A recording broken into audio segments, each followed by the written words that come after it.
ഇന്നൊരു അടിപൊളി തക്കാളി കറി ഉണ്ടാക്കിയാലോ. 2 ടൊമാറ്റോ എടുത്തിട്ടുണ്ട്, ഇതുപോലെ തന്നെ കട്ടാക്കി എടുക്കുക. അതേപോലെ തന്നെ വെളുത്തുള്ളി, ഇഞ്ചി, 2 പച്ചമുളക്.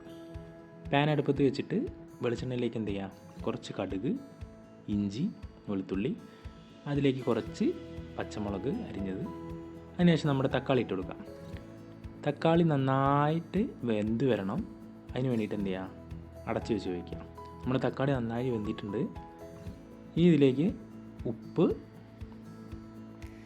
മഞ്ഞൾപ്പൊടി, മുളക് പൊടി, അതുപോലെ തന്നെ നമ്മുടെ മല്ലിപ്പൊടി, കുറച്ച് ഗരം മസാല നന്നായിട്ട് എന്ത് ചെയ്യുക, മിക്സ് ചെയ്യുക.